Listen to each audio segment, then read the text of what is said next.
Hi, my name is Everett Rucker, and today we'll be talking about marketing limits.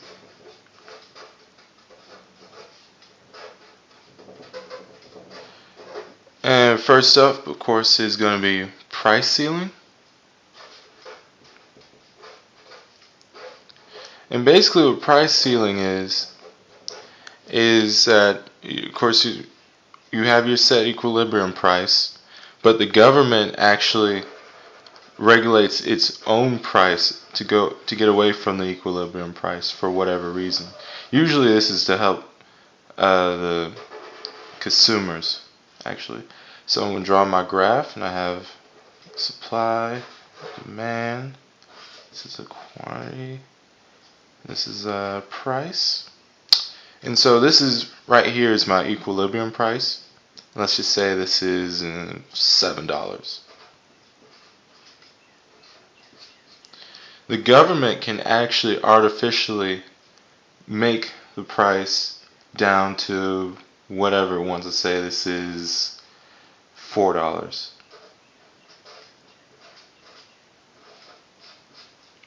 So more people can afford it. But however, because you do that, you see there's a big gap in between supply and demand, so you're going to have a pretty big shortage because people are going to be like, oh, okay, it's going to be cheaper, so I can buy all this up. But on the other hand, if you do it wrong, and you, let's say,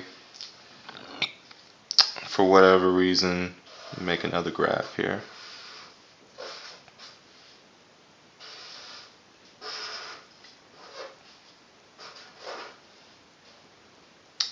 Price, quantity, supply, okay.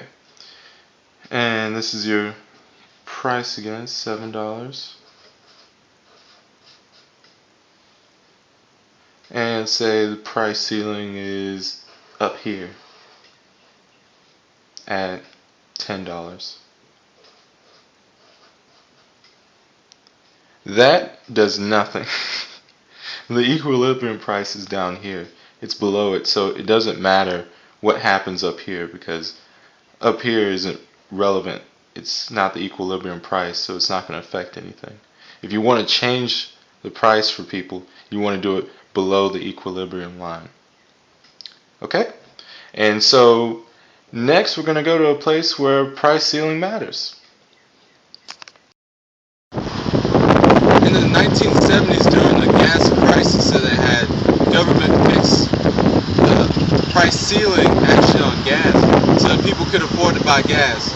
Unfortunately, this caused a shortage at the time, so people weren't able to get gas because there was no more left because of the price ceiling that the government placed on gasoline. And so, price ceiling is basically government placing a limit on how much something can cost. In this case, it was gas. Okay, now I'm going to talk about price flooring. And the biggest example you'll see of this is minimum wage, of course.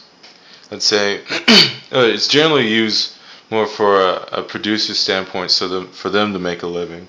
But of course, the most common we see is minimum wage. So let's say your product or your work, and let's say if you worked at McDonald's or something like that, your work at equilibrium price is worth $4 an hour, which is not much, and I'm sure a lot of you would agree it's not much. But the government actually makes a price floor, and we know this is minimum wage. I think minimum wage is $7.25 now, and so it will raise it up here and say people have to at least get paid $7.25 to work, no matter what it is. So McDonald's may be worth $4 an hour, you get at least $7.25 because that's what the law mandates. Okay, draw the line so you know what everything is. This is price. Okay, and so as you can see, because you're not at equilibrium price, you're actually going to end up with more supply than you do demand because your prices are going to be raised because you have to pay for, in this case, you have to pay for the price of minimum wage, and so you might price your items differently than normally. So demand will go down, and you will have more supply left over generally from this.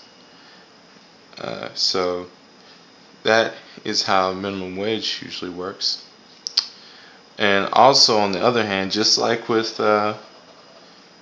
price ceiling, you can also do this wrong and have nothing happen because you use the wrong price floor.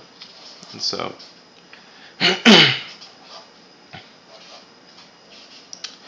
this is the equilibrium price right here.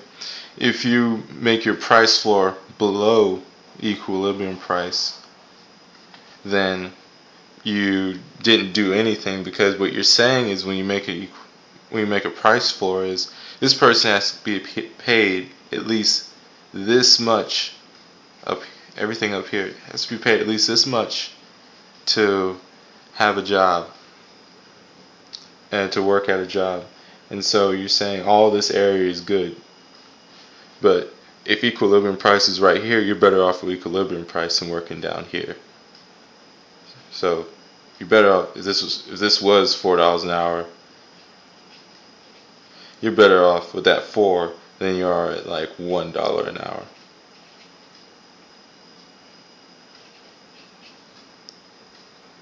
So let me flash back to the other graph, because I want to make sure you guys understand this.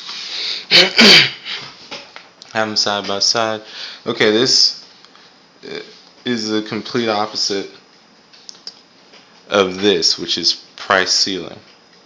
And so if you do any higher than price ceiling, if you do a higher equilibrium price than what's normal in price ceiling, nothing happens, because you're saying everything down here is good to be paid. And so if you're already in that range, which $7 already is in that range, then you have nothing to worry about, and there's no point in having this price ceiling. But on the other hand, if you set a price floor lower than your equilibrium price, you also do nothing, because you're already at a higher point at equilibrium than you are at price floor. And so you're better off up here than you are down there, because you want to get paid more in this case. And so now I'm going to take you guys to a place where price floor actually matters. Here's the best place for you to look for price floor, actually. This is McDonald's. I used to work here. They don't pay much. They would pay you less if they could. But government laws issue a price floor so that people at least can get paid this much. So if they could pay me less, they would. But thanks to the government, McDonald's workers worldwide can get paid at least $7.25. That's what minimum wage is. And so, as you can see, in all of its glory, McDonald's. And these checks are good. Okay, so as you guys can clearly see, the government isn't always the answer for everything. Then sometimes it could be inefficient. As you saw with price ceiling and price flooring, you can have problems with shortages or with surpluses because of having the prices change. But they can be good for other things, like for things that the market can't or won't do, such as common property. Let's see, do that a little lower. Common property. And common property is owned by a group of people. So it could be, example of it's like a park where people can go and have fun, enjoy themselves. And of course, a common area like this, or people come through every single day, there's not really incentive to clean up after yourself, because it's not your house. It's not somewhere that you go often or invest in. It's free to go. And so the government is good for providing cleanup for those kind of places, and for just absorbing the cost that it takes to maintain a place like that. And because the market doesn't make any money off of it, or doesn't make enough money off of it to make a profit, so they won't do it. So next I'm going to show you a place where it would be considered a common property. This is an example of a common property. It's a park, and this is a place where people can gather, and it's completely free, and no one can regulate who can and cannot use this place. And so if I want to, I can slide down this slide. And as you can see, I'm free to slide down the slide and hurt myself in any form or fashion I please.